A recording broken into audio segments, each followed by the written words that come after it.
Bismillahirrahmanirrahim. Assalamualaikum warahmatullahi wabarakatuh.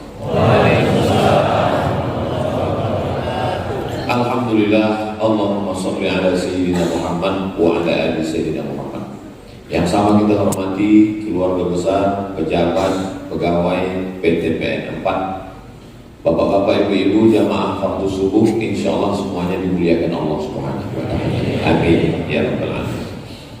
Saya mengkhususkan 1 bulan 7 titik untuk tausiah di Pekanbaru dan sekitarnya. 2 titik sebelum sholat Jumat, setelah Jumat, malam Sabtu, Sabtu subuh, dan Sabtu siang. Pekan kedua, bulan ini pekan pertama dimajukan, dipercepat. Termasuklah subuh Sabtu ini kita bisa berjumpa di masjid. Bagi saya masjid ini bersejarah karena saya pulang ke Pekanbaru bulan Agustus 2008, bulan Ramadan. Saya selalu sholat di sini bersama almarhumah ibu saya. Jadi kalau saya rindu dengan almarhumah, saya zuhur mampir ke sini karena dulu kami selalu sholat di sini. Masjid ini strategis di pinggir jalan, bagus, dingin, apalagi siang Ramadan banyak orang tidur di sini. Saya ada kajian rutin di sini. Dulu setiap siang dan setiap Ramadan saya selalu diberikan kesempatan Ustadz Matoblang dari tahun 2008 sampai sekarang. Mudah-mudahan silaturahim kita bisa tersambung. Tahun 2009 saya diminta oleh Ustadz Dr. Johar Arifin untuk mengisi pengajian di Masjid Islamic Center Bangkinang Selasa subuh. Waktu itu Ketua MUI Kapar Ustadz Dr. Mawardi Muhammad Saleh. Pesan beliau, Ustadz Somad bacakan kitab At-Targhib wa Tarhib karya Imam Al-Munziri. Isinya hadis-hadis, targhib motivasi beramal, tarhib ancaman. Lalu saya mengkaji kitab itu sampai akhirnya berubah bupati, nama saya pun tak masuk lagi. Biasa. Nah, lalu kemudian itulah kenapa buku ini saya lanjutkan waktu terbentuk Yayasan Tabung Wakaf Umat. Buku ini terus kami kaji dan sekarang sudah sampai subuh ini pada hadis yang ke-296.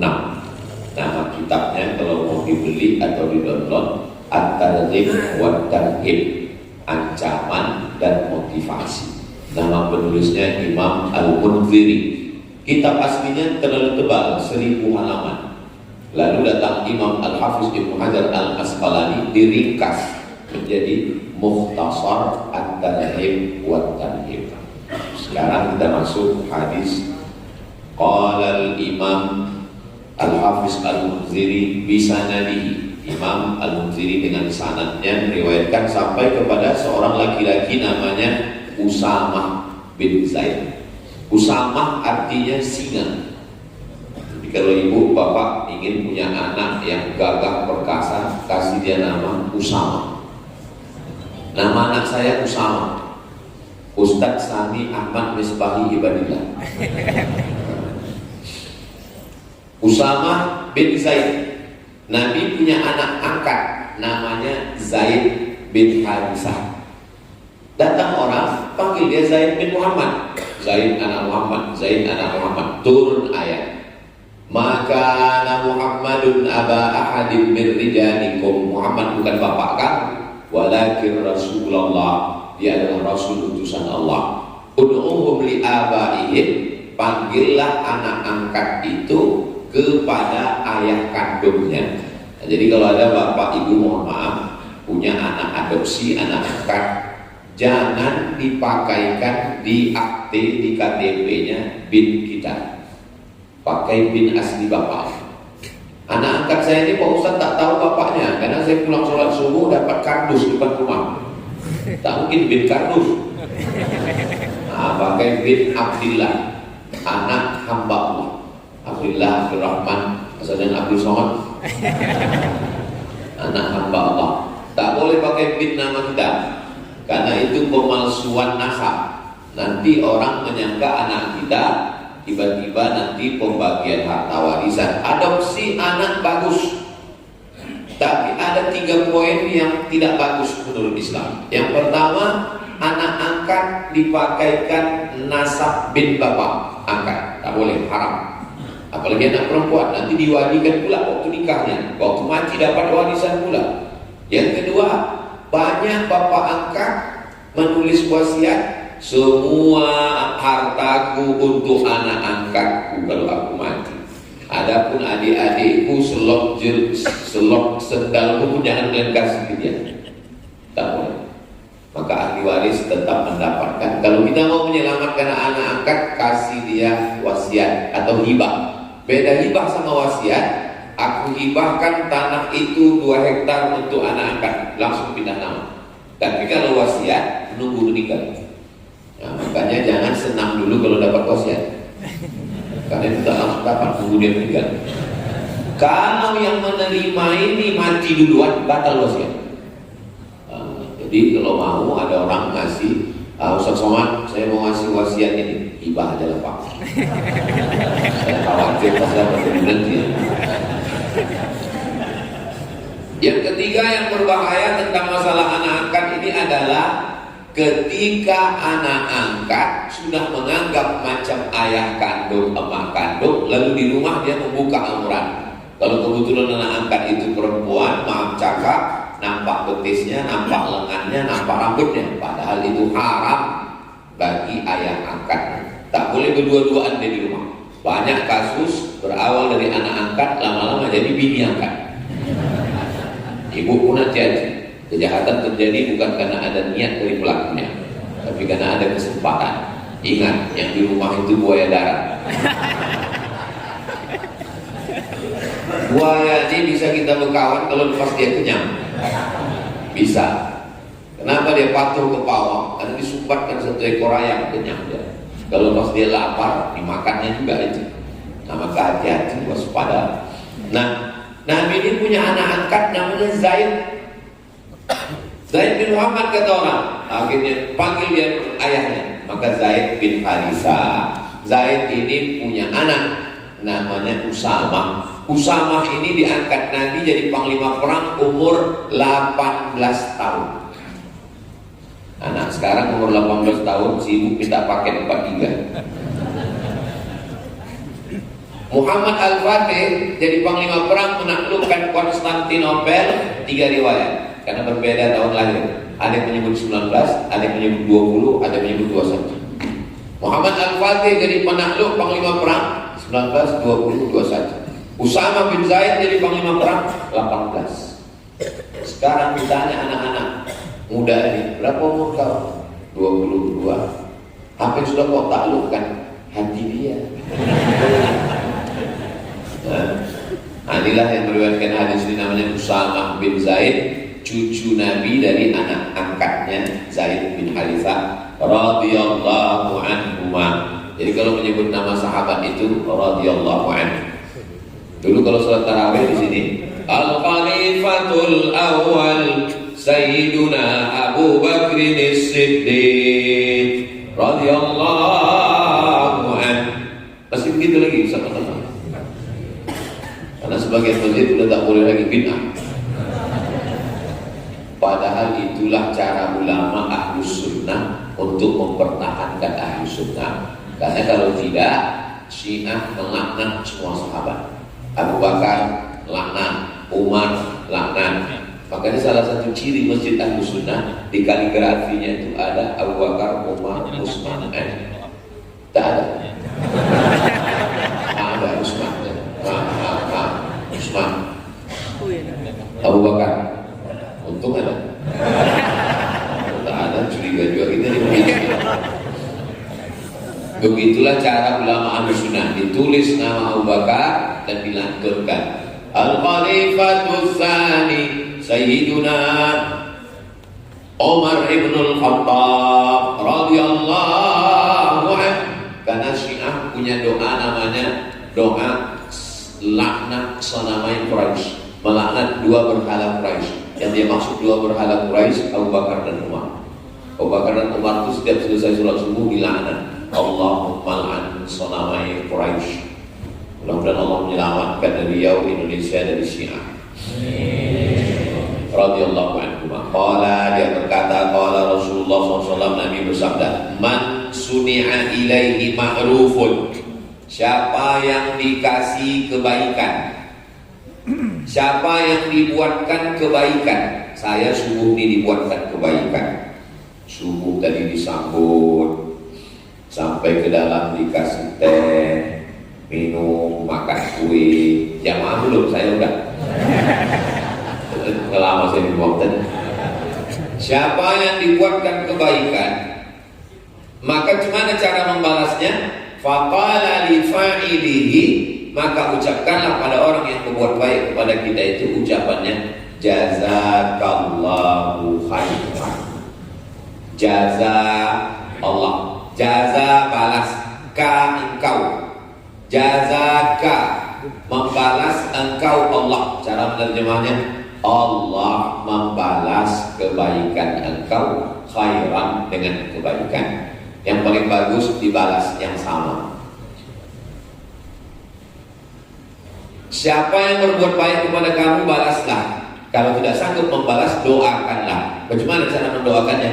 Jazakallah khairan. Kalau perempuan, jazakillah khairan. Kalau dua orang, jazakumallah khairan. Kalau banyak, jazakumullah khairan. Kalau ragu, tak usah bunyi. Nah, kalau bunyi, jazakallah khairan. Apa yang kau cakapkan tadi? Aku mendoakan kau. Kenapa enggak kau baca kuat? Aku takut riya. Jaga hatiku, padahal dia tak tahu salah. Faqad ablagha fi tsana, siapa yang sudah mengucapkan jazakallahu khairan, faqad ablagha fi tsana, maka dia sudah cukup untuk memberikan balasan dengan kata-kata pujian. Ini menunjukkan Islam ini agama yang merespon orang lain. Orang buat baik pada kita, jazakallahu khairan. Orang menawarkan sesuatu pada kita, barakallahu fiik. Lahir anaknya, barakallahu laka fil maulud wa syakartal wahid wa ruzikta birra wa balagha asyuddah. Datang kita acara nikah, barakallahu lakum wa baraka alaikum wa jama'a bainakum fi khair. Meninggal saudaranya, inna lillahi wa inna ilaihi raji'un. Bersin dia, yarhamukallah. Sekarang kita di zaman orang yang non responsif. Tak ada respon. Kasihnya kue, dia bilang enak pun tidak. Ada sekarang komunikasi orang sekarang sudah miskin respon. Duduk di kursi yang sama, di airport yang sama, menunggu pesawat yang sama, nasibnya sama karena sama-sama delay. La salam walakan. Duduk dan sudah. Pingsannya yang satu ini bukan ditolong, dipotong. Ada orang pingsan, di komen sama yang lain, kesian. Mau dibawa kemana hubungan kita? Makanya Islam ini mengajarkan kita komunikasi yang baik. Kalau jumpa sama orang sama yang paling mulia, jumpa saya dengan orang PTPN 4. Dulu ingat saya PTPN 5. Orang jadi 4, macam eselon.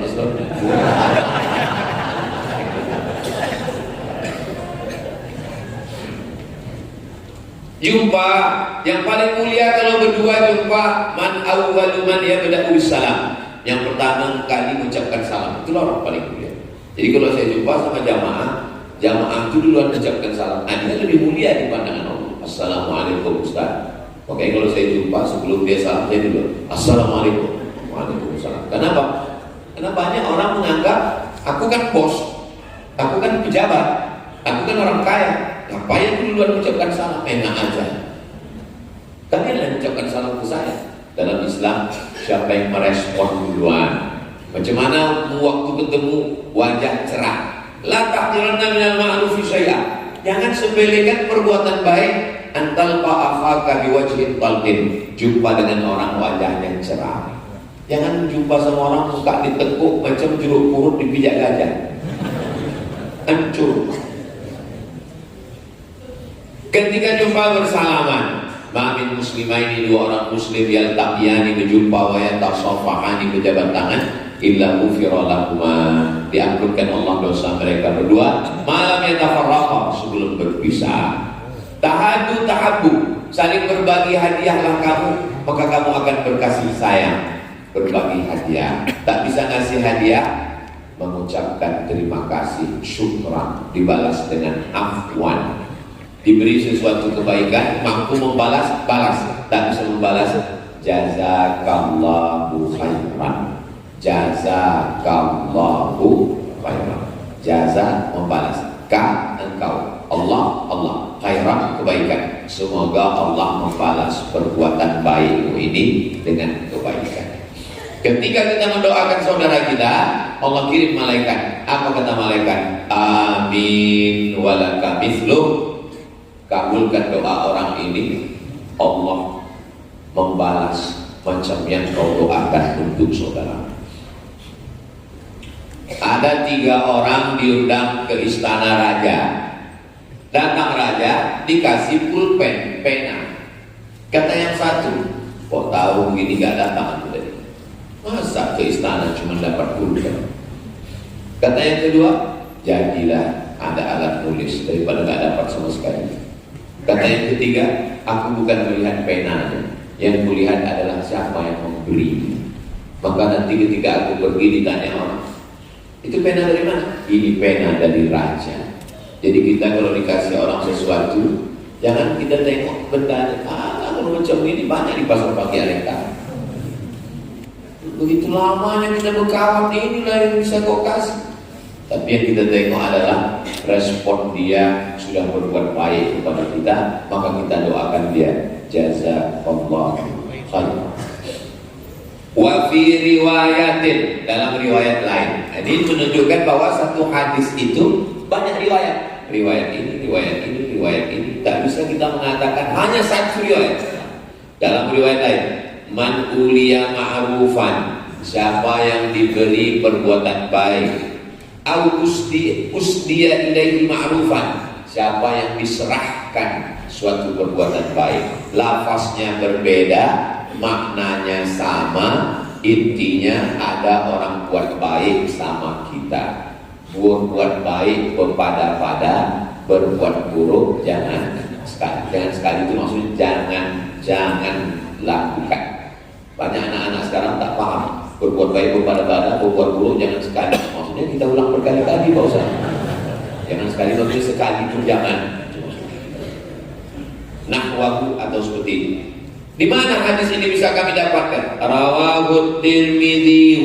Hadis ini disebutkan oleh Imam Tirmidzi, nama kitabnya Sunan Tirmidzi. Wa qala, dia berkata, hasanun gharib, hadis ini statusnya hasan. Berapa level hadis? Paling tinggi sahih, di bawah sahih hasan, di bawah hasan dhaif. Hadis sahih hasan dhaif.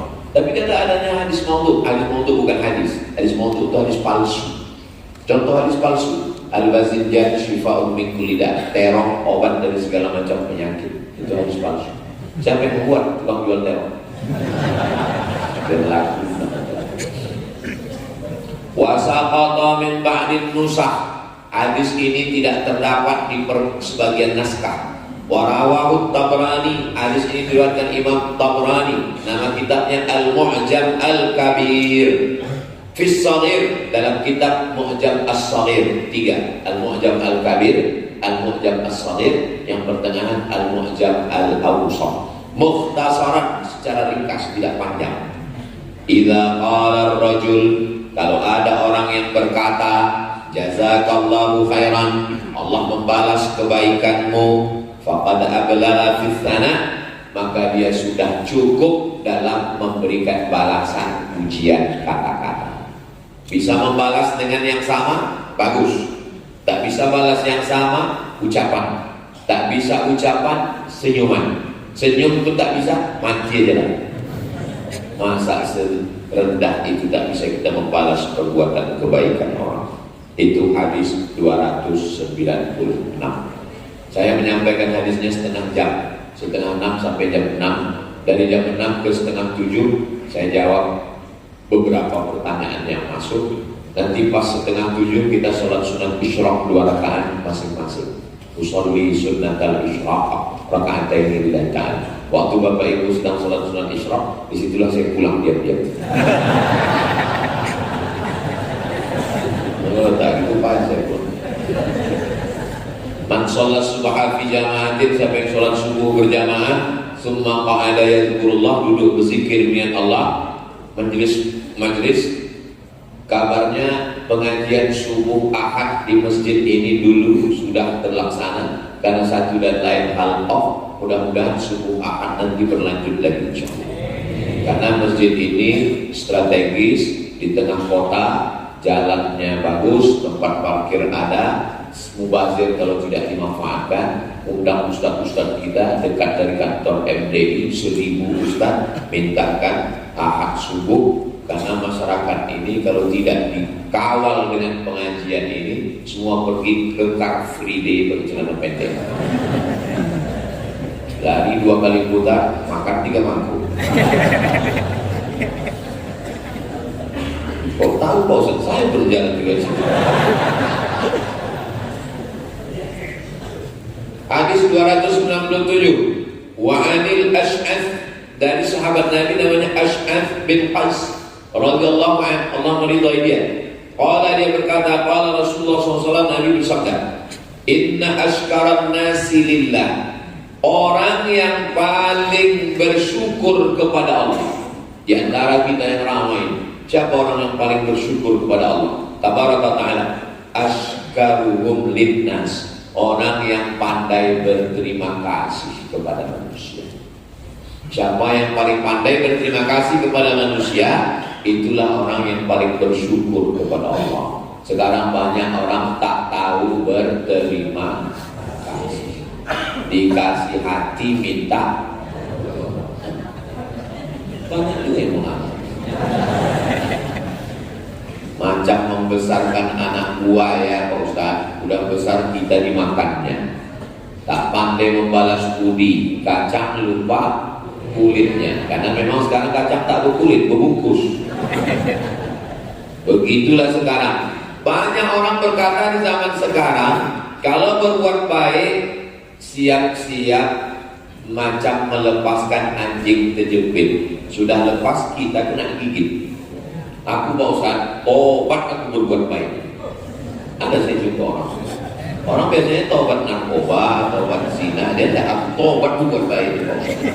Gak ada aja baiknya Pak Ustaz. Sebaik apapun kita jelek aja. Maka bagusan kita usah berbuat baik. Kalau bisa kita berbuat baik bukan karena respon orang. Saya bertamu ke rumah orang di Bogor. Tertulis di pintu rumahnya, meminjamkan uang menambah musuh. Ada foto saya di depan rumah, foto saya posting di Instagram. Di komen orang, betul. Begitulah manusia zaman sekarang, melilit macam ular sawah. Zaman dulu anjing jadi kawan, zaman sekarang kawan jadi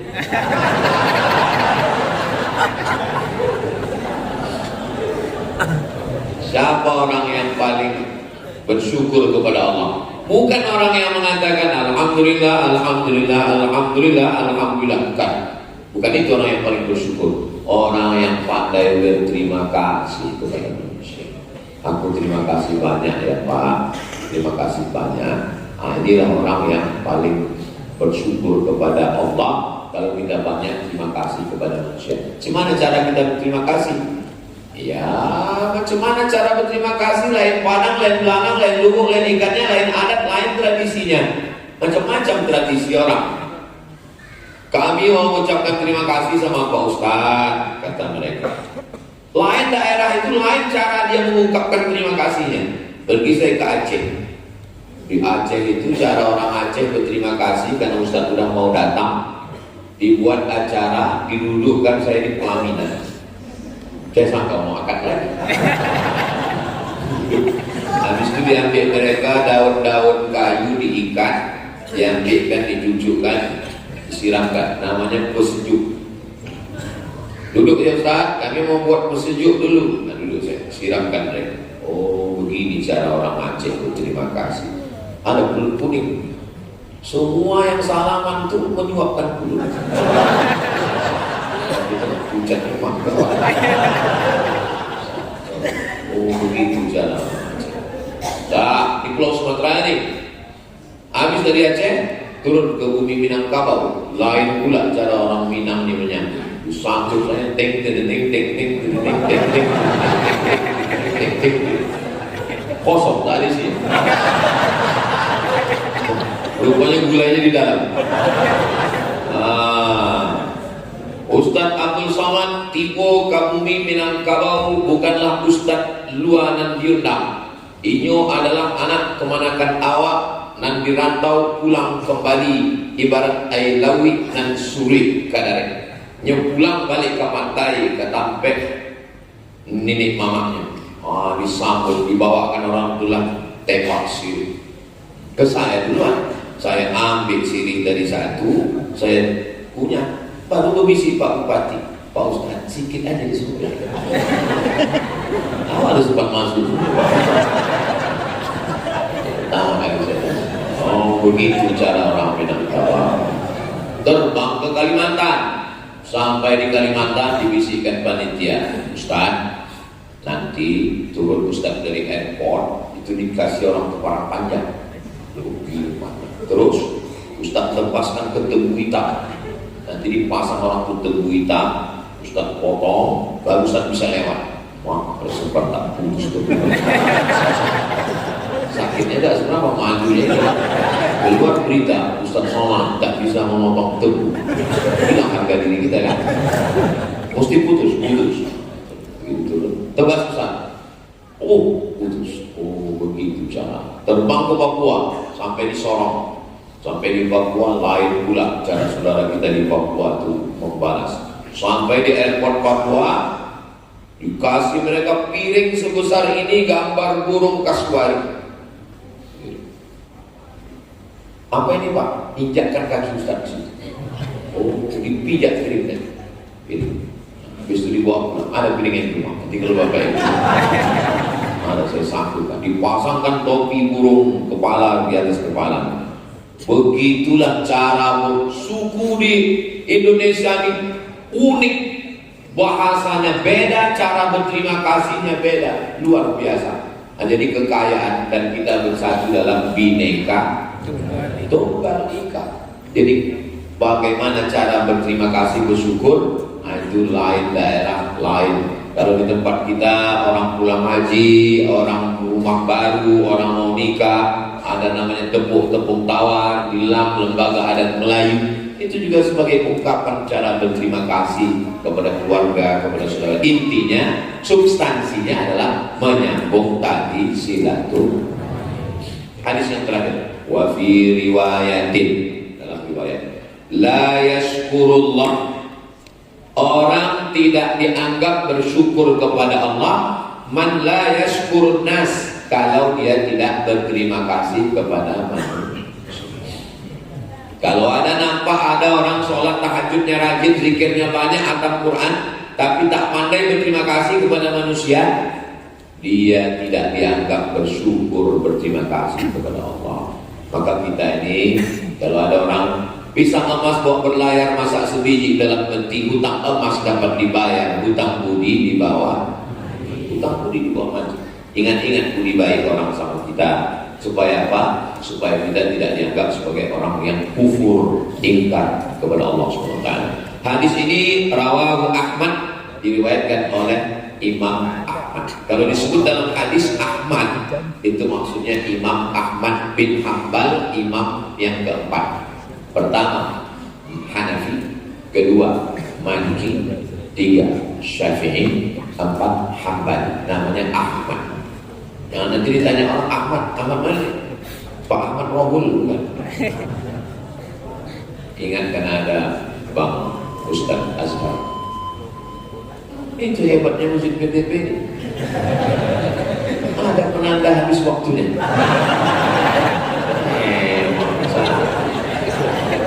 Kadang jamaah ini risau, kapan lah Ustaz ini selesai? Nah, tapi kok di sini asal berbunyi selesai. Mohon maaf Ustaz. Ada masjid di Harapan Raya, belok kiri. Itu dipasang orang tuh lampu 3, hijau, kuning, merah. Saya sangka meja ini bekas Dewan Hakim MTQ. Jadi saya tanya pengurus, Pak, ini meja Dewan Hakim, bukan Pak Ustaz. Karena beberapa Ustaz ini tak tahu dia berhenti ceramah. Asal lewat sedikit hidup kuning, asal udah habis waktu hidup merah,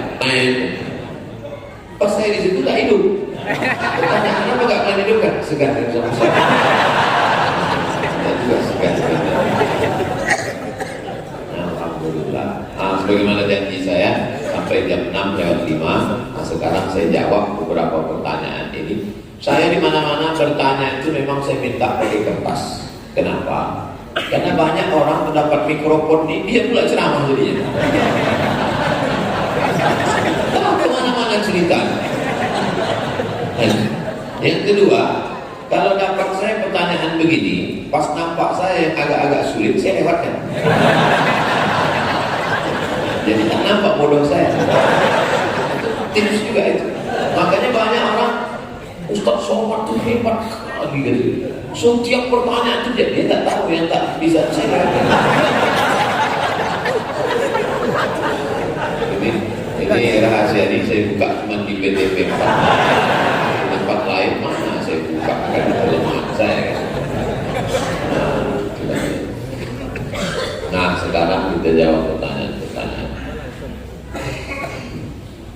Begitulah seriusnya jamaah mengetikkannya, memprintkannya. Memang orang niat mau belajar, tiba-tiba kita sepedekan tak kita jawab. Cuma sakit hati dia. Jadi begini Pak Ustaz, belum apa-apa udah jadi begini. Tak ada salah, jadi begini ya. Jadi gini, aku udah nikah dari, aku pula. Kita dulu sama Ustaz itu saya sedang pegang. Orang sekarang ini kasar perasaan. Aku udah nikah Desember 2019. Selama 4,5 tahun ini masih tinggal sama orang tua. Kalau bisa kalian jangan nikah, jangan nikah. Jangan tinggal sama orang tua dan mertua. Habis nikah itu carilah rumah-rumah kontrak. Ustaz ngomong aja enak aja gitu, mentang Ustaz kan nggak pernah kontrak. Saya kontrak dulu di sini, itu ada rumah petak. Saya pulang Agustus, September, Oktober rumah saya belum siap di Sukakarya, ada 3 rumah petak. Saya bawa keponakan saya, istri saya lewat sini. Di sinilah aku kontrak sama almarhumah mama. Jadi kontrak itu tidak hina. Jadi nikah jangan, karena kalau di rumah nanti kalian akan didikte, tak tahan, macam Tom and Jerry dia. Jadi usahakan bilang sama dia, aku bukan tak sayang dengan kalian mak ya, tapi izinkan kami mandiri, kami mau kontrak sana, izinkan kami. Jadi belanja kemana? Nah, belanja kirim juga lah. Nah, supaya bisa kalian hidup. Akhirnya bulan Juli 2024 saya beli rumah KPR subsidi take over, masih sisa 5 tahun lagi. Sebenarnya saya juga nggak mau ambil rumah yang masih ada utang ke bank, takut riba. Tapi keadaannya bikin saya dan suami akhirnya ambil rumah itu dan udah saya tempati juga. Saya juga berniat buat nabung dan cepat-cepat lunasi utang di banknya. Terus masalahnya sekarang saya kadang overthinking. Saya takut Allah cabut keberkahan di hidup saya gara-gara utang bank ini. Saya takut terputus dari Nabi Muhammad karena dosa riba ini. Saya minta nasihatnya. Akad jual belinya sah, bukan batal, bukan fasid. Lalu bagaimana solusinya? Kalau ada aset yang bisa dijual untuk menutupi utang ini, tanya ke bank. Ini kan 5 tahun lagi, ya bisa tak kubuk ini? Kata dia bisa, tutup kan bisa. Nah, ada yang bisa dijual, entah petak tanah, entah apa, tutupkan ini bisa. Tak Tak bisa Pak Ustaz. Kalau saya tutupkan sana meledak terus gimana kan? Meletup satu ini meletup semua. Cicil aja sampai lunas. Cicil sampai lunas akan jual belinya sah. Bagi yang belum, jangan transaksi riba. Bagi yang sudah cicil sampai lunas, kok ada yang bisa dibuat semakin cepat lebih baik. Macam mana nih kalau aku buat 2 tahun aja? Bisa, tapi tingkatkan bayarannya. Aku buat 2 tahun. Macam mana sekali? Bisa, tutup sekian juta, tutup. Tak bisa, tetap ikuti sampai lunas, selesai. Jangan buka lagi riba. Beralih ke bank syariah, BRK Syariah, Bank Riau Kepri Syariah. Kita orang Riau, tinggal di Riau, pakailah, hidupkanlah bank syariah. Kita BRK perjuangan orang Riau sudah 100% syariah. 3 bank di Indonesia ini BPD-nya yang syariah. Yang pertama Bank NTB, yang kedua Bank Aceh, yang ketiga Bank Riau Kepri. Bangga tidak bangga jadi orang Riau? Beralihlah ke Bank Riau Kepri. Jangan lagi pakai bank konvensional. Ustaz Somad itu ngomong-ngomong, kami tengok videonya banyak juga dia ceramah di bank konvensional. Saya kalau diundang di bank konvensional saya datang, saya ceramah. Tapi yang saya ceramahkan situ, bekerja di sini duitnya haram, makan haram semua. Makanya saya kalau diundang ke bank konvensional itu wal awwal wal akhir. Itu yang pertama dan terakhir. Tapi sudah ada di nama. Sekarang ini sudah tak ada lagi di nama. Dikasih orang tuh minum, tak saya minum. Kenapa? Duit bank konvensional haram. Dikasih orang tuh kue, tak saya makan. Dikasih orang tuh nasi, makan dulu Pak Ustaz. Enggak, saya haram makan di bank konvensional. Dikasih orang tuh duit, saya ambil. Saya ambil, saya serahkan ke Yayasan Tabung Wakaf Umat. Ini ketuanya Ustaz Allah Bina. Karena itu, macam mana kalau Bapak Ibu menyimpan duit 10 miliar di bank konvensional, dapat bunganya. Bunganya tak boleh dibiarkan di bank itu. Bunganya itu diambil, tapi jangan dibawa pulang ke rumah. Serahkan ke lembaga yang dinikmati orang banyak. Kenapa Yayasan Tabung Wakaf Umat? Karena ini beasiswa gratis untuk siswa.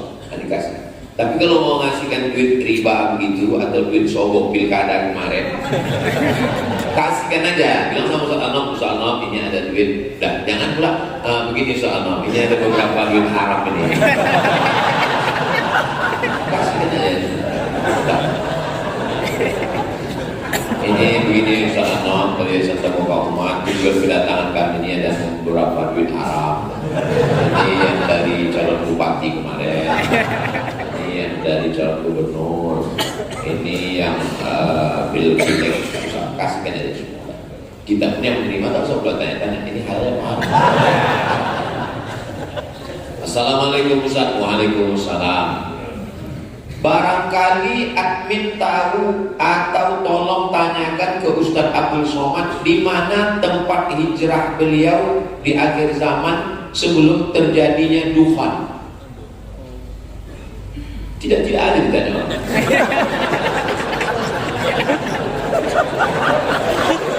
Turun Dufan itu asap. Begitu turun Dufan asap, semua orang baik-baik di dunia ini meninggal. Jadi kita insya Allah selamat dari huru hara hari kiamat.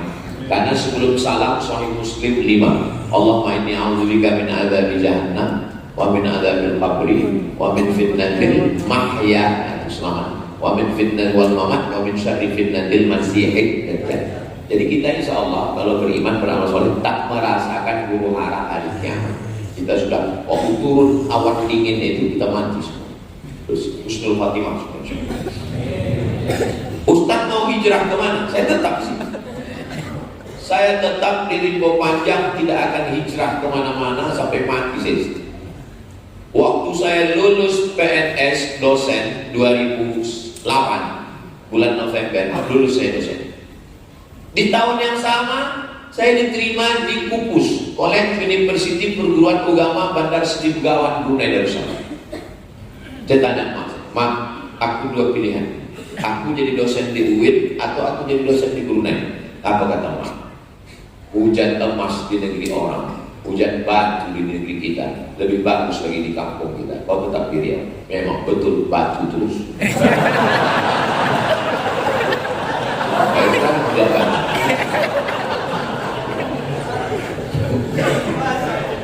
Baru saya paham logika mak saya berpikir, kalau aku pilih dulu yang Brunei, jadi dosen saya di Brunei, siapa yang masuk ke Talang Mama? Saya yang masuk ke Bagan Benir, siapa yang tablik akbar? Logika orang tua itu memang kadang mereka dapat firasat. Ittaqu firasatal mu'min, takutlah kamu firasat orang beriman. Fa innahu yanzuru binurillah. Kalau untuk diri saya sendiri lepas. Kalau saya jadi dosen di Brunei Darussalam, dapat rumah dinas, mobil dinas, bini dinas. Selesai. Kerja saya rumah kampus, rumah kampus, rumah kampus. Tapi mati. Tapi ketika saya di sini, saya merasakan kepuasan batin. Setahun kami 3 kali keluar. Ke Bagan Benio bisa kami bangun pondok, sudah siap. Ke suku Talang Mama, ke suku Akit Pedalaman. Sekarang Ustaz Anok buka 1 tahun laki-laki 25 orang gratis. 25, 150. Tempat saya perempuan 25. Duitnya dari mana Pak Ustaz? Channel Ustaz Abdul Somad Official YouTube itu 1 bulan duitnya berkisar antara 100 sampai 120, kadang 150. Itu semuanya habis untuk beli beras, minyak, gaji guru, bayar listrik habis. Makanya sakit hati kali kalau dituduh orang, itu Somad tuh beli mobil baru ke YouTube itu.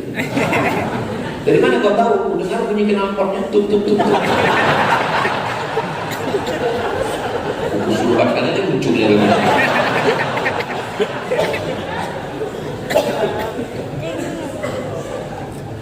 Datanglah ke pondok itu, tengok, tanya adminnya dari mana dia dapat duit. Nah, maka bapak ibu nanti pulang dari sini lewat jembatan Leton, terus ke Simpang Bingung. Sampai di Simpang Bingung jangan bingung-bingung lagi. Belok langsung ke kiri sebelum TPU Kopit, sebelum makam Ustadz dan Zulkarnain, ada sebelah kanan pesantren Nurul Azhar. Semua tamu-tamu yang kami bawa ke situ, baru lewat gerbangnya nengok tembok dindingnya, baru nengok gedungnya dari jauh, udah macam menengok kucing Anggora. Ada satu bapak orang kaya belum masuk ke dalam, baru nengok pagarnya. Apa kata dia? Aku senang kali nengok pondok ini. Ambil tanah saya 2 hektar di sana. Dapat lagi. Itulah kampus 2 yang sedang dibangun. Pulang dari sini kamu buat video endorsement. Ada juga jamaah di Pekanbaru ini, begitu menengok kata dia, wakafkan tanah. Tanah siapa Pak? Enggak tahu. Bangkitkan semangat. Macam-macam orang di Pekanbaru. Saya tetap di sini, tidak hijrah ke Makkah, tidak hijrah ke Madinah, tetap kita jaga. Insya Allah Allah menyelamatkan kita dari dajjal, dari kafir musyrik. Allahumma ansurna 'alal qaumil kafirin. Ada link ceramah UAS, batasan umur anak laki-laki bisa jadi mahram safar bagi ibunya atau anak laki-laki umur 11,5 tahun. Anak laki-laki umur 11 tahun sudah akil balik. Asal dia sudah mimpi, maka akil balik. Perempuan secara umum 9 tahun sudah maaf cakap menstruasi. Sudah bisa jadi mahram ibunya safar. Kalau ada link ceramah UAS, bantu infokan. Kalau ada, bagi saya sudah tahu admin, ada anak masih 10 tahun berlebih pintar dan cerdas dari anak yang sudah balik. Gimana itu? Coba cari infokan linknya, kajian UAS admin, kajian mahram di YouTube. Perempuan musafir untuk haji tanpa mahram, tak ikut suaminya, tak ada ayahnya, tak ada atunya, tak ada abangnya. Kata Imam Nawawi boleh. Syarat pertama, perjalanannya aman. Yang kedua, ada perempuan-perempuan yang amanah di situ. Itu maka ibu kalau pergi umrah tak ada mahram tetap boleh. Kenapa? Perjalanannya aman.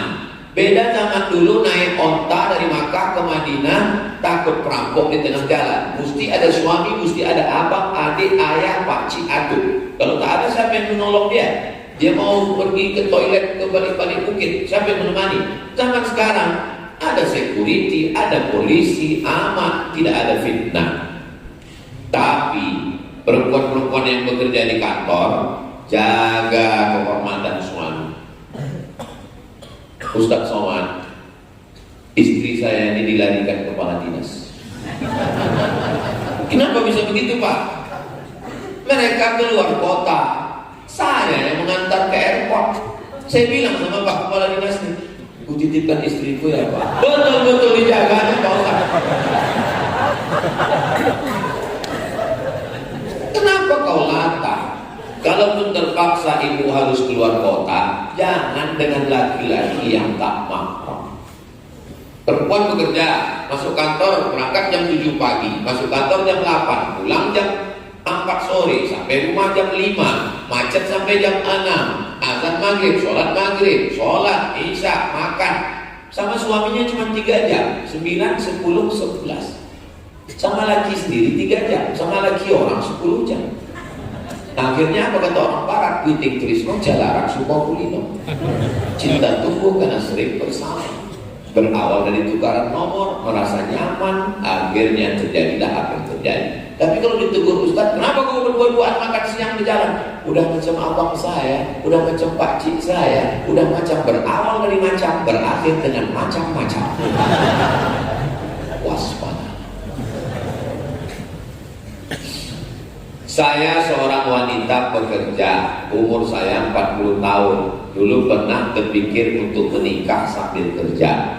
Karena saya lebih mendulukan karir, maka saya undurkan tidak menikah. Karir dulu baru menikah. Sampai keluarga banyak yang membuli saya.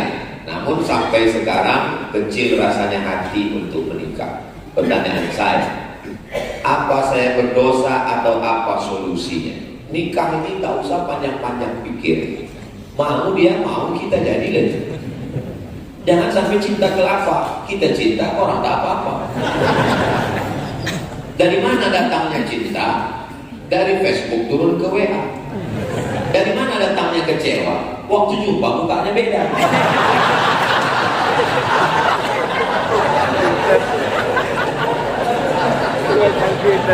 Asal mau dia menerima kita, jangan diawali dari pembohongan. Fotonya aja udah bohong, pas di-upload rupanya udah 5 kali filter. Setelah berjumpa perempuan inilah masalahnya perempuan. Udah diciptakan Allah bagus, alis ini melengkung. Diluruskan. Tuhan aja dia nggak percaya, apalagi kamu. Tidak, ibu-ibu di sini baik semua. Mendengar ceramah Ustaz Somad itu kuncinya satu, jangan kesini. Ada beberapa jamaah itu sih pulang meninggal. Nah, jadi jangan kalian tunda-tunda. Perempuan ini begini, dia masuk kantor jam 8, ya kan? Nunggu busway di jalan. Keluar dia dari rumah jam 7. Pas jam 7 lewat busway. Pas lewat, penuh kali busway-nya, nantilah. Dah 7.15 lewat taksi. Alah, tak pakai AC pula, nanti berkeringat. Ayolah 7.30 lewat busway lagi. Gak ada tempat duduk berdiri, enggak lah. 7.45 lewat ojek. Daripada terlambat ini menjadilah. Paham kan? Jadi nanti kalau nampak ada wanita karir, orang kaya, jabatannya tinggi, dapat lakinya biasa-biasa, itu 7.45.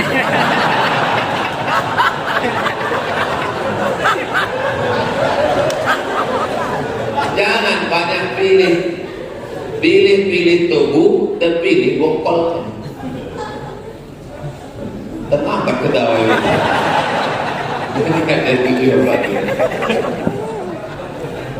Jadi perempuan, kalian macam bunga. Yang sakit hati adik-adik, perempuan ini macam bunga. Bunga ini tabiatnya macam mana? Kuntum, mekar, kembang, harum, layu. Perempuan puncak cantiknya 25, habis itu dia layu. Beda sama laki-laki. Kami ini puncak kuntumnya itu 40. Saya ini sedang puncak-puncaknya.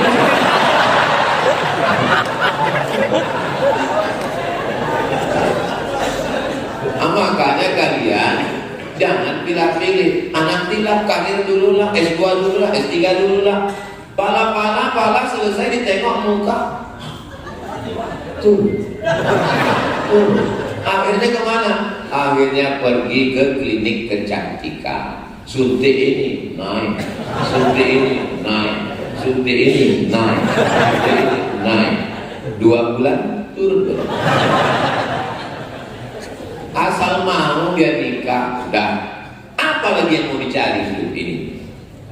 Sesudah nikah, mau dia menerima kita apa adanya, susah senang bersama. Bang, aku cuma minta kau mendampingi aku sampai kematian tiba. Setelah itu kita berjumpa di surga Jannatul Firdaus.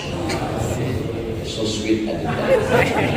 Aku nih bang S2, S3, anak orang kaya, duitku banyak.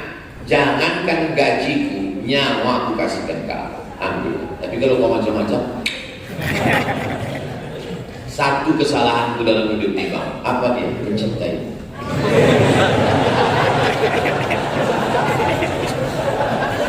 Tak kenapa kita kalau di masjid PTP-nya ada romantis saja. Saya ada niat poligami.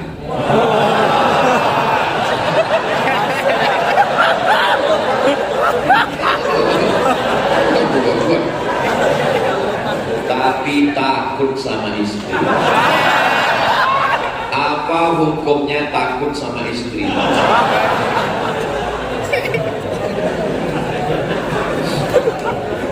Orang yang takut sama istri sampai bercakap pun tak berani.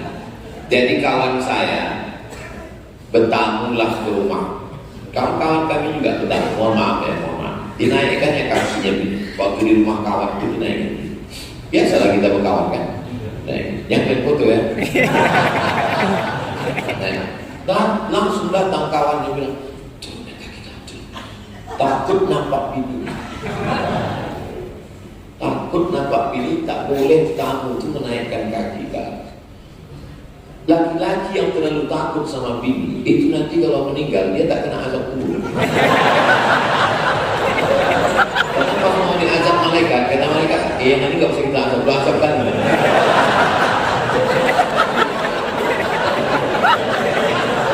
Tengok lepas kan kita. Cuma ada sesuatu yang kita lepas. Ibu jangan khawatir suami ibu nikah lagi. Tidak akan. Kenapa? Karena di Indonesia ada hukum laki-laki tidak bisa menikah sebelum ada surat yang ditandatangani materai 6.000 yang sekarang sudah naik jadi materai 10.000. Makanya ibu sebelum tidur itu pastikan di dekat tempat tidur itu tak ada materai. Karena banyak orang saya tengok beberapa perempuan pas foto dibuatnya materai di sini. Bahaya itu.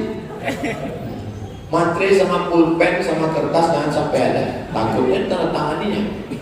Kemudian surat yang sudah ditandatangani itu dibawa ke pengadilan agama. Hakim bertanya, benarkah ini surat pernyataan ibu siap suami menikah lagi? Benar Pak Hakim. Tanda tangan ibu? Iya. Tidak ada paksaan dari pihak manapun dan penuh kesadaran. Putuskan dengan Pak Hakim. Sudah silakan pulang. Jadi ibu jangan takut. Bapak tidak akan sudah terkunci oleh hukum namanya kompilasi hukum Islam Indonesia. Ikut ceritakan biar supaya tak naik asam lambung. Gimana Bu? Udah tenang ya? Gua agak tenang udah tadi agak cemas. Bagaimana kita menyikapi paham Wahabi yang sangat meresahkan jamaah masjid? Spesialis Wahabi ini Ustaz Al, tonton aja channel dia. Persimpangan kita yang tak bisa ketemu, tak ada titik temu itu 3. Yang pertama masalah bid'ah. Maulid Nabi bid'ah, tahlil bid'ah, Isra Mi'raj bid'ah, nuzul Quran bid'ah, halal bihalal bid'ah, 1 Muharram bid'ah, kunut subuh bid'ah, salaman selesai sholat bid'ah, zikir bersama bid'ah. Mengangkat tangan mengusap muka bid'ah. Ketika kau katakan saudaramu bid'ah, maka kau sama dengan mengatakan dolalah fitnah. Kau pelaku bid'ah, kau sesat, kau masuk neraka. Itu satu simpang yang kita tak bisa dijumpai. Yang kedua, masalah tawassul. Saya kalau berdoa tawassul saya 10. Atawassalu ilaika bihaqqi nabiyyika Muhammad sallallahu alaihi thayyibin at-tahirin wa ashabil mayamin wan nabiyyin was-siddiqin wasyuhada was-shalihin wal malaikatil muqarrabin wal ulama'il 'amilin wal awliya'is shalihin. Aku bertawassul kepada ya Allah berkat Nabi Muhammad, berkat wali-wali. Bagi mereka orang yang bertawassul itu musyrik. Jadi mereka menengok saya ini musyrik. Itu mereka tak mau datang ke pengajian saya. Karena dibilangnya sowan itu luas, Ustaz tadi semua. Yang ketiga, saya kalau jumpa ayat mutasyabihat, yadullah, tangan Tuhan, itu mesti ditakwil menurut Imam Asy'ari. Yauma yukshafu an saqin, betis Tuhan. Tuhan tidak pakai tangan, tidak pakai betis. Tuhan itu walam yakul lahu kufuwan ahad, laisa kamitslihi syai'un, wujud tidak baqa mukhalafatuhu lil. Sedangkan mereka mengatakan Tuhan bermuka, Tuhan bertangan, Tuhan berkaki, Tuhan duduk di atas aras, Tuhan turun malam-malam naik lagi ke atas. Kata mereka siapa yang mentakwil kafir. Jadi saya ini di mata mereka pelaku bid'ah, musyrik, kafir. Jadi bagaimana cara melawannya? Panggil ustaz pakar-pakar yang alim. Ustaz Al-Naqdi termasuk spesialis bidang itu. Apa yang mereka permasalahkan? Kaji. Ustaz, ini masalah salam selesai sholat. Nanti Ustaz Al-Naqdi akan menjelaskan. Menurut Imam Nawawi, kalau tadi sebelum ke masjid gak ada salaman, selesai sholat baru salaman, hukumnya sunnah. Kalau tadi di luar sudah salaman, selesai sholat salaman, maka mubah. Itu Imam Nawawi yang hafal Sahih Muslim. Jadi jamaah ini dicerdaskan dengan ilmu. Ada kegiatan maulid, buat terus. Masjid kita ini masih ada maulid, buat terus. Jadi kalau mereka membedakan bina, buat terus sampai akhirnya dia capek. Bina. Kuncinya dua aja. Kalau capek kita menang dia, capek dia menang kita. Makanya kami sama Ustaz Anwar kami buat sama Habib maulid arba'in, 40 malam maulid kami gas. Bina katanya, Maulaya salli wa sallim. Dia capek kan? Capek capekan aja. 40 hari maulid. Ada yang lebih hebat lagi maulid Aceh. Saya tanya, berapa hari kalian maulid? 9 hari, 90 hari bos. Di Aceh maulid 3 bulan. Satu hari itu 3 kali, pagi sekali, siang sekali, malam sekali. Oh gitulah orang Aceh. Mana mempan lagi di Aceh? Capek deh. Bin tak sampai ya? Bin tak sampai dulu. Semua yang terjadi di dunia ini karena kehendak Allah. Iya. Ada rupanya yang terjadi di dunia ini di luar dari kehendak Allah. Wala tataharrakul garratu illa biiznillah. Sebiji sawi pun tak bergerak kalau tidak atas izin Allah. Saya menggerakkan tangan saya mendekatkan gelas ke dekat tangan puasa. Gara-gara inilah nanti orang banyak sesat. Pulang mahasiswa lagi bukan baru ke rumah, hamil gara-gara pacaran. Pas ditanya, kenapa kau penting? Ini kehendak Allah. Pulang anak semester 14 tak lulus. Berapa IP kau? 2,5. Kok lama kali kuliah? Ini kehendak Allah. Semua terjadi kehendak Allah. Semua terjadi atas izin Allah. Tapi ada yang Allah ridho dan ada yang Allah jelas. Ini kalau tak masak tauhidnya begini bisa syirik. Kalau kau katakan itu perbuatan engkau, lalu apa makna la haula wala quwata illa billah? Tapi ada Allah ridho, ada Allah mungkar. Ini air Zam-Zam, ini khamar. Allah kasih mata, tengok baik-baik. Ini khamar, ini Zam-Zam. Dengar baik-baik. Apa kata Ustaz? Innamal khamru khamar wal maisir, judi, wal ansab, nyembelih binatang untuk beranak, wal azlam, mengundi nasib, rijsun najis, min amal syaitan, perbuatan syaitan. Fajtanibu jauh. Tengok baik, dengar baik, pikir baik, jauh. Dengan penuh kesadaran minum khamar. Ditanya, kenapa kau minum khamar? Tak bergerak botol kalau tidak atas izin Allah. Apa cocoknya? Pukul kan botol ke depan. Terus ditanya, kenapa kau pukul aku? Ini pun atas izin.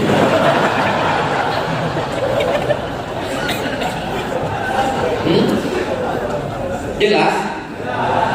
Ada yang Allah ridho, ada yang Allah murka. Inna sam'a, kau kasih kuping, telinga, wal basar, mata, wal fuad, hati dan pikiran, pakailah untuk mencari ridha Allah.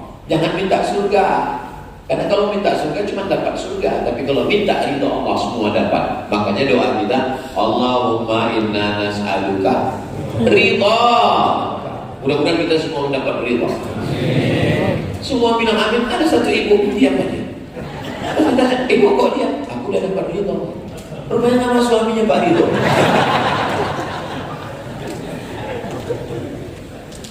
Apakah perbuatan dosa juga adalah takdir kehendak Allah? Ada hukum sebab akibat, ada takdir.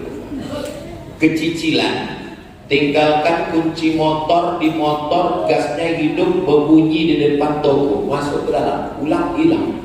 Itu hukum sebab akibat. Ambil pisau potongkan leher, sebab akibat. Dikunci stangnya, dikunci rantainya gempok, beli ikan rantai besi, ikatkan ke batang pinang. Keluar dari masjid, sama pinangnya digergaji orang. Kan udah cukup usahanya kan? Barulah kau katakan ini takdir Allah. Anak ini dijaga, dipelihara, terjadi juga yang terjadi. Maaf cakap. Anak-anak gadis yang diperkosa di Bosnia oleh tentara Serbia, Slobodan Milosevic, laknatullah alaihi ajma'in. Itu takdir. Tapi anak kita kuliahkan ke kota, kita belikan rumah, kita kasih mobil, kita kasih kunci, kita biarkan pacaran. Setelah dia hamil, kita bilang itu takdir. Itu kejahatan. Maka tinggalkan di situ orang yang mengawal. Kalau takut khawatir, tak usah jauh-jauh sampai ke Jakarta, ke Bandung, cukup di Pekanbaru biar bisa ditengok pakcik, nenek, mama, datuk semuanya. Kenapa? Karena ada usaha dan dia. Ada takdir yang kita tak bisa memilih. Menjadi orang Riau, lahir di Riau, menjadi orang Melayu, menjadi orang Bugis, menjadi orang Mandailing, menjadi orang Cina, menjadi orang Keling. Itu takdir yang tak bisa ditolak. Maka tak boleh kita ejek orang karena sukunya. Karena dulu tidak ada malaikat ngasih dia multiple choice. Oh, mau jadi orang apa? Arab, Batak, Cina. Tak boleh kita ejek. Tapi masalah baik dan buruk Allah kasih kita pilihan. Walladzina amanu wa 'amilus shalihati ulaika ashabul jannah walladzina kafaru wa kadzdzabu bi ayatina ulaika ashabun nar. Apa kata orang tua-tua kita? Tepuk dada, tanya selera. Itu hawa nafsu. Tepuk dada, tanya iman. Subuh ini kita dengan segenap kemampuan setel jam 4 bangun, mandi bersih, datang ke masjid. Kita pilihan. Mau tidur sampai jam 8 bisa. Semuanya terjadi atas kuasa Allah. Tapi ada Allah ridho, ada Allah murka. Apa dalil mencuci tapak kaki ibu dan meminum airnya? Ya Rasulullah, aku mau ikut perang. Karena kalau aku mati perang, aku masuk surga. Kata Nabi, alaka min ummin, mak kau masih hidup? Kata dia, ada di rumah. Kata Nabi, ilzam rijlaiha fathammal jannah. Kau urus tapak kakinya, maka kau dapat surga. Maksud Nabi mengurus tapak kakinya itu maksudnya kata-kata kiasan. Urus tapak kakinya maksudnya kasih dia belanja, kasih dia makan, senangkan hati. Banyak orang sekarang pas mau tes P3K diminumnya air mani. Pas sudah menang, duit gajinya dikasihnya ke bininya. emaknya seperak tidak dapat. Ini terjebak pada ritual. Maksud kau urus tapak kakinya, kau muliakan dia, kau menangkan hatinya. Adapun meminum air tapak kaki, saya tak pernah minum air tapak kaki maksudnya, tapi saya senangkan hatinya. Saya buatkan yayasan, pendidikan, sampai sekarang sejak dia meninggal 2019, 18 Maret sampai sekarang 4 tahun, tak putus 300 paket tiap bulan. Satu paket isinya beras 10 kilo, minyak 1 kilo, gula 1 kilo, sarden, roti, susu saset, karena itu makanan dia dulu untuk sedekah. 4 tahun tak putus. Ini ada orang minum air kaki mak sekali tak pernah sedekah. Apa itu? Terjebak pada ritual. Nah, jadi tidak disuruh Nabi Muhammad SAW kalau mau urus dia sebaik-baiknya. Ini pulang dari sini, belikan makanan kesukaannya, datang ke rumahnya, belikan kain, senangkan hatinya. Jangan sampai pulang tak membuat apa-apa. Apa hukum zakat profesi yang dipotong langsung oleh manajemen tempat kita kerja? 2,5%. Jadi kalau dapat 10 juta 250.000. Apakah gaji saja atau semua? Gabungkan semua. Uang simpak, uang sikut, uang tunjang, uang sundul, uang tanduk, SPPD, keluar kota, uang tunjangan, uang senyum. Ada kantor senyum sedikit, keluar duit. Keluarkan 2,5%. Lalu pegawai DM atas mau supaya tertib zakat, potong atas. Potong atas. Bagus. Bupati, wali kota, general manager, perusahaan, direktur, supaya selamat jamaah ini tidak makan haram. Makan haram gara-gara makan zakat, potong atas 2,5%. Tapi Pak Ustaz, kalau potong atas, kami kan berzakat juga kepada tetangga kami, keluarga kami. Gimana caranya? Tulis nama-nama keluarga itu, bawa ke ketua, ke pejabat, ke Basnas, bilang sama dia, saya ada tanggungan nih. Kalian kalau mau potong gaji saya, ini mesti dapat juga.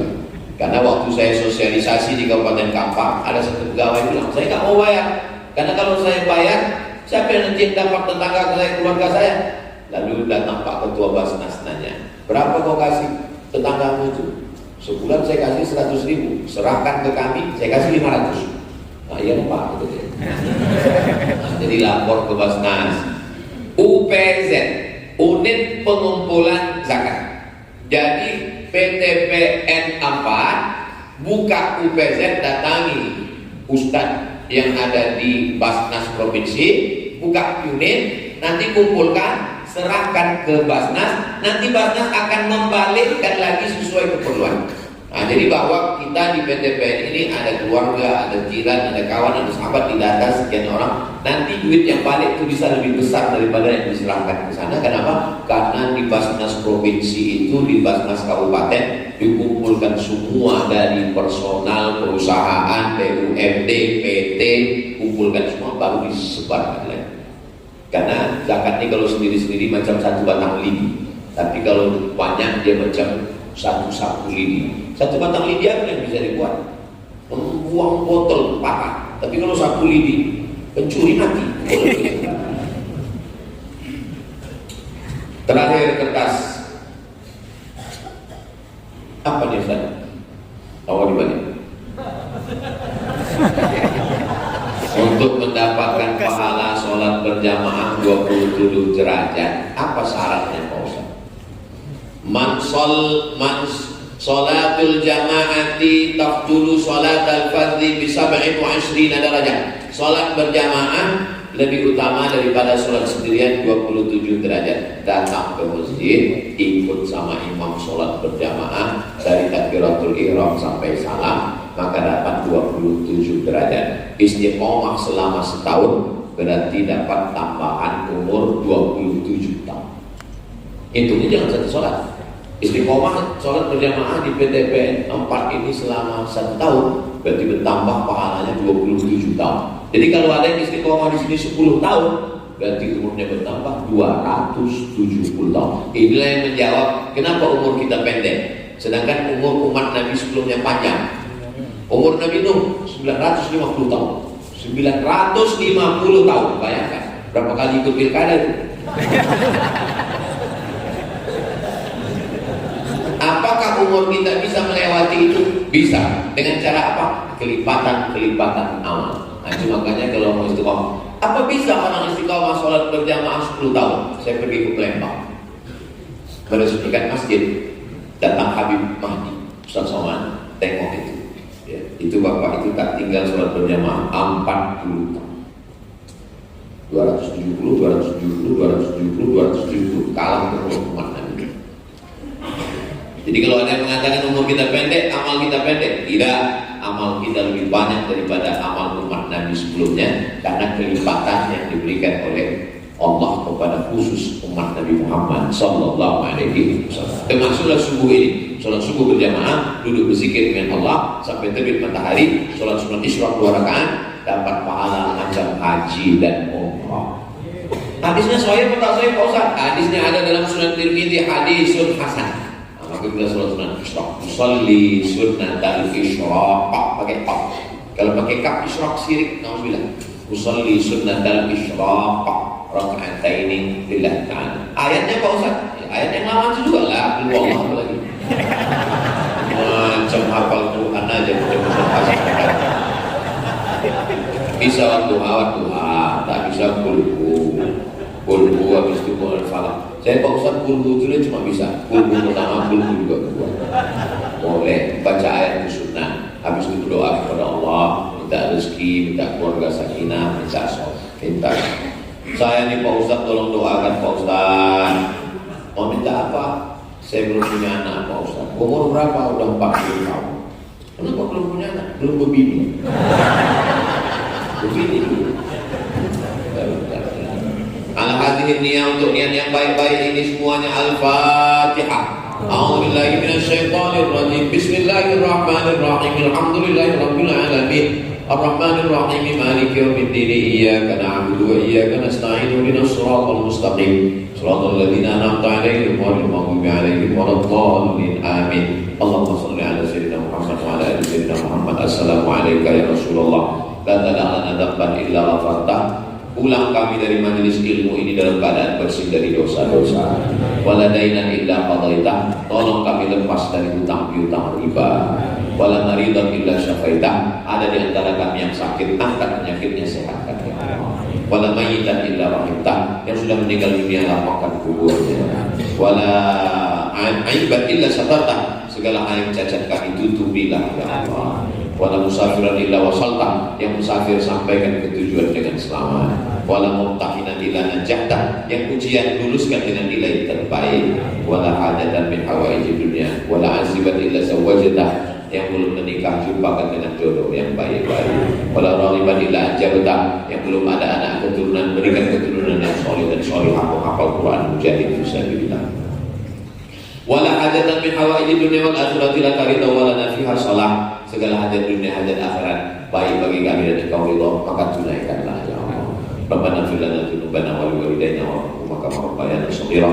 Allahumma dafa'na al-ghala wal waba wal fahsya wal riba wal zina. Selamatkan kami, keluarga kami, diri kami, negeri kami dari malapetaka, bencana, riba, LGBT, perbuatan zina, perbuatan keji dan munkar. Waqti bisalihati amalana, tutup umur kami dengan husnul khatimah. Wajma'na ma'al habibil Mustafa fi jannatikal ula. Sebagaimana kau kumpulkan kami subuh ini, kumpulkan kami nanti di surga Jannatul Firdaus. Rabbana atina fid dunya hasanah wa fil akhirati hasanah wa qina adzabannar. Wa sallallahu ala sayyidina Muhammad wa ala alihi wasallam. Walhamdulillahi rabbil alamin.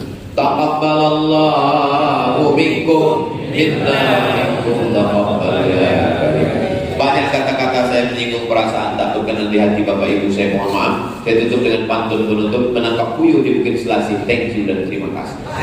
Assalamualaikum warahmatullahi wabarakatuh. Waalaikumsalam. Mohon Bapak untuk kenyamanan Ustadz kita, Tuan Guru kita, supaya beliau